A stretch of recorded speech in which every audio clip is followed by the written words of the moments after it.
उद्धव ठाकरे यांच्या वाढदिवसानिमित्त गुणवंत विद्यार्थ्यांचा गौरव। चेंबूरमध्ये गुणगौरव सोहळा उत्साहात संपन्न। शिवसेना उद्धव बाळासाहेब ठाकरे पक्षप्रमुख तथा माजी मुख्यमंत्री उद्धव बाळासाहेब ठाकरे यांच्या वाढदिवसानिमित्त चेंबूरमध्ये 10वी व 12वी परीक्षेत 60% अधिक गुण मिळवणाऱ्या विद्यार्थ्यांचा गुणगौरव सोहळा आयोजित करण्यात आला। माजी बेस्ट समितीचे अध्यक्ष तथा माजी नगरसेवक अनिल रामचंद्र पाटणकर आणि नगरसेविका व स्थायी समिती सदस्य मीनाक्षी अनिल पाटणकर यांच्या पुढाकाराने मा फाउंडेशन आणि शिवसेना शाखा क्रमांक 153 यांच्या संयुक्त विद्यमाने हा कार्यक्रम पार पडला। यावेळी विद्यार्थ्यांच्या हस्ते उद्धव ठाकरे यांच्या वाढदिवसानिमित्त केक कापून वाढदिवस साजरा करण्यात आला। कार्यक्रमाला चेंबूर विधानसभा महिला सहसंघटक अनिता महाडिक, विधानसभा समन्वयक संदीप गुरव, शाखा प्रमुख उमेश करकेरा, महिला शाखा संघटिका योगिता म्हात्रे, महिला शाखा समन्वयक कुंदा भोईटे, युवा सेना महाराष्ट्र विस्तारक विनय साटले, युवा सेना शाखा अधिकारी विनय शेट्टे, युवती सेना विभाग अधिकारी दीपा डावल, युवती सेना उपविभाग अधिकारी कविता यादव, डीजी शाखा समन्वयक अनिल पटेल यांच्यासह शिवसेना, युवा सेना आणि महिला आघाडीचे पदाधिकारी व कार्यकर्ते मोठ्या संख्येने उपस्थित होते। बघा, सन्माननीय नेत्यांचे वाढदिवस हे खरं म्हणजे यासाठीच असतात। एक ती प्रेरणा असते आणि विभागात सातत्याने काहीतरी कार्यक्रम होत राहो हा एक उद्देश असतो। पण विद्यार्थ्यांचा गुणगौरव म्हणजे त्यांना पुढे जायसाठी एक प्रेरणा देणं आणि मुळात आमची शिकवणच आहे, बाळकडूच आहे की 80% समाजकारण 20% राजकारण। त्यामुळे आज गुणगौरव विद्यार्थ्यांना घेतलेला आणि यावेळेस सन्माननीय नगरसेविका मीनाक्षी पाटणकर त्यांनी आम्हाला असं सुचवलं की आपण एका स्टेजवर 200 विद्यार्थी आमच्याकडे आलेले आहेत। 60% आम्ही सुरुवात केलेली आहे। 200 विद्यार्थ्यांची नावं आमच्याकडे आलेली आहेत। त्यांचं असं म्हणणं पडलं की आम्ही सर्वच महिला आघाडी मिळून आम्ही घरोघरी जाऊन त्या विद्यार्थ्यांच्या घरी किंवा जिथे ते राहतात तिथे जाऊन त्यांचं आम्हाला त्यांच्या आईवडिलांसोबत सत्कार करायचा आहे। त्या कार्यक्रमाच्या ठिकाणी सर्वच आईवडील येतात असं नाही, तर मला सुद्धा ही कल्पना आवडली। पण मी म्हटलं ही सुरुवात आपण उद्धव साहेबांचा वाढदिवस येतोय, कारण काय की आम्ही थांबलो होतो का रिझल्ट लागल्यानंतर आजपर्यंत मला वाटते परवा शेवटची लिस्ट 17 नंबर फॉर्मची पण शेवटची लिस्ट आता चालू आहे। त्यामुळे विद्यार्थी त्यांच्या ऍडमिशन्स मध्ये धावपळीत असतात आणि मग त्यावेळेस ते जमा होतील की नाही होतील आणि मग शेवटचा तारखानंतर आज आम्ही हा कार्यक्रम घेतलेला आहे। छोटेखानी कार्यक्रम होता। आज जवळ इथे 25 ते 30 विद्यार्थ्यांना इथे सत्कार करून गुणगौरव त्यांचा करण्यात आला। बाकीच्या विद्यार्थ्यांसाठी आम्ही त्यांच्या घरोघरी जाऊन राहिलेल्या विद्यार्थ्यांचा सत्कार, जेणेकरून विभागात सुद्धा लोकांच्या गाठीभेटी हा संपर्क सुद्धा राहतो अशा प्रकारे। आणि तुमच्या आजच्या चॅनलच्या माध्यमातून उद्धव साहेबांच्या वाढदिवसानिमित्त विभागातील नागरिकांना सुद्धा शुभेच्छा देईन। त्याचबरोबर जे विद्यार्थी चांगल्या क्रमांकाने पास झाले त्यांच्या सुद्धा भविष्यास पुढील वाटचालीस मी त्यांना सुद्धा शुभेच्छा देईन। काय माहितीये का, मी बघा जन झेड हा जागृत आहे, त्यांनी जागृत आहे हे दाखवून दिलं। मी तर म्हणेन सत्ताधारी कोणीही असो,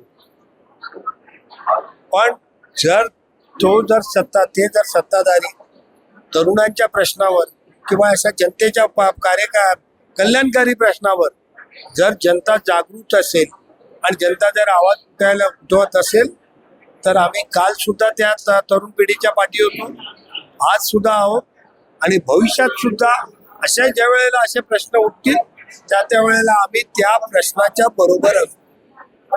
आज त्या तरुण पिढीने दाखवून दिलं, पाठिंबा दिला सगळ्यांनी मिळून।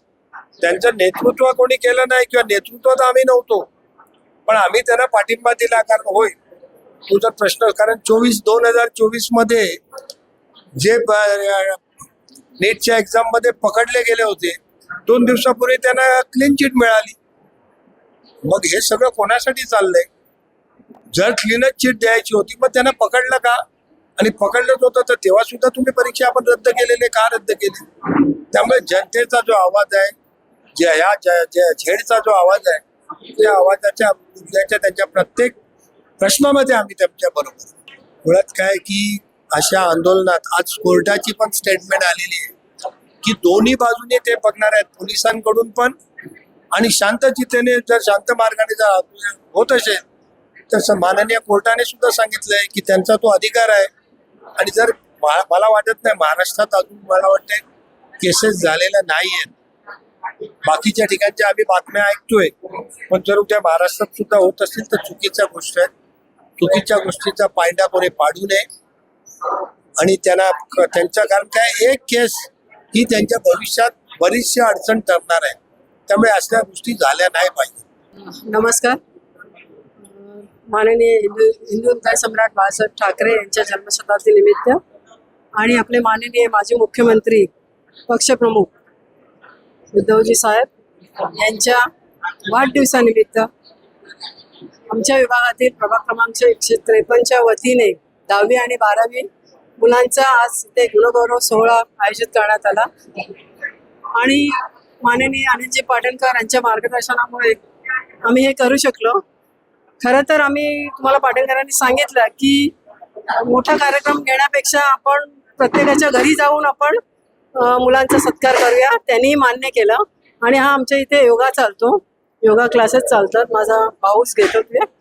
मग मी एक ठरवलं की योगामधली 10 ते 15 मुलं होती इकडे, मग त्यांचा एकत्रच साहेबांच्या वाढदिवसानिमित्त आपण इथे त्यांचा गुणगौरव सोहळा घ्यायचा आणि त्या आज इथे आपण तो घेतलेला आहे. आताची कशी वेळ आहे ना, आता प्रत्येकाने स्वतःसाठी उभं राहायला पाहिजे, जे आज जेनजींनी केलेलं आहे. आणि खरंच या मुलांचं कौतुक वाटतं की ते स्वतःच्या आपल्या हक्कासाठी आज न्यायाला उभे राहिलेत. नाही तर याच्या अगोदर बघा ना तुम्ही, जाऊ दे तो करतोय हा करतोय, पण आज सगळी मुलं विद्यार्थी सगळे म्हणजे पूर्ण देशात हे चालू झालंय आणि सगळ्या मुलं उतरलेत. आज आम्ही पण त्यांच्या बरोबर, आमच्या उद्धव साहेबांनी पण त्यांना पाठिंबा दिला आणि आम्ही त्यांच्या बरोबर होतो. तुम्ही बघा शिवाजी पार्कला असेल, सगळ्यांच्या पाठी आम्ही, विद्यार्थ्यांच्या पाठी आम्ही उभं होतो. झुकाना चाहिए दाखवून दिला. नाही खरं तर सत्ता असो वा नसो, पण जर एखाद्यावर जर अन्याय होत असेल तर प्रत्येकाने उठलंच पाहिजे. मग ते विद्यार्थी असू देत, सामान्य नागरिक असू देत आणि देशातील सगळे अन्य लोक असू देत, त्यांनी आपल्या हक्कासाठी उठायलाच पाहिजे.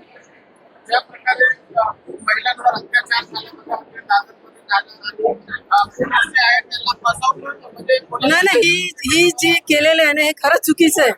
मुलींवर हात उचलणं आणि विद्यार्थी, मुळात ते आंदोलक तर हे तर नव्हते ना, कुठल्या पक्षाचे तर नव्हते, विद्यार्थी होते ना ते. आणि तुम्ही विद्यार्थ्यांवर पण तुम्ही लाठीचार्ज करता, हे खरंच खूप चुकीचं आहे. आम्ही निषेध करतो त्याचा. हो बघितलं ते, आम्ही पण त्याच्यावर पाहिलं. त्यांना तर आता त्यांनी त्या पोलिसाला पण त्यांनी हे केलेलं आहे, सस्पेंड केलेलं आहे. पण हे चुकीचं चाललेलं आहे. जी चाललेले आहे, आपण कुठे चाललोय, आपला ही हुकुमशाहीकडे चाललेली आहे. आणि आता पण बघाल तुम्ही ते बिहार साईडला मुलांच्या घरी जाऊन त्यांच्यावर केसेस टाकतायत. सरकारने विचार करायला पाहिजे, भले सत्तेत असो विरोधी पक्ष असो, पण आपल्या देशातली हुकुमशाही चालू राहिली नाही पाहिजे. आपला एक देश, आपलं संविधान आहे, आपलं डॉक्टर बाबासाहेब आंबेडकर यांचे संविधान लिहून ठेवलंय ते तसं आपलं चालू राहिलं पाहिजे. सरकारने या बाबतीत काळजी घ्यायला पाहिजे विद्यार्थ्यांची, कारण विद्यार्थी हे पुढचं भविष्य आहे. आपल्या देशाचं भविष्य विद्यार्थी आहेत, त्यांच्यासाठी सरकारने नमतं घ्यायलाच पाहिजे. आज आमचे पक्षप्रमुख उद्धवजी बाळासाहेब ठाकरे यांच्या वाढदिवसानिमित्त आमचे माजी नगरसेवक अनिलजी पाटणकर साहेब आणि आमच्या नगरसेविका मीनाक्षीताई पाटणकर यांनी एक 10वी-12वी विद्यार्थ्यांचा गुणगौरव सोहळा इकडे सुरुवात केली आहे. पण जी मीनाक्षीताईंची कल्पना आहे ती खूप सुंदर आहे. आता इकडे आम्ही अर्ध्या जणांचा सत्कार केला आहे, पण त्यांची जी कल्पना आहे की प्रत्येक घराघरात जाऊन प्रत्येकाच्या आई वडिलांसमोर त्या मुलाचा गौरव करणं, म्हणजे एक त्यांच्या आई वडिलांसाठी पण एक बोलतात ना, एक त्यांना पण प्राऊड फील होईल की बाबा आमच्या मुलांना असं येऊन, म्हणजे आपल्या नगरसेविका आणि आमचे जे पदाधिकारी आहेत ते प्रत्येक घरात जाऊन भेट देणार आहेत. तर ही जी मीनाक्षीताई पाटणकर यांची कल्पना खूपच सुंदर आहे आणि छान आहे. तर आपले माजी नगरसेवक बेस समिती अध्यक्ष अनिलजी पाटणकर साहेब नेहमीच आपलं कार्यरत असतात. ताईंच्या पाठी एक खंबीरपणे उभे असतात आणि त्यांचंही काम तुम्ही बघताय खूप चांगल्या सपाट्याने चालू आहे. आणि ईश्वरचरणी हीच प्रार्थना की हे जे आहे पाटणकर कुटुंबीय यांच्या पाठी अशीच साथ राहून दे ईश्वराची आणि प्रत्येक जनसेवा त्यांच्या हातून चांगली घडून दे.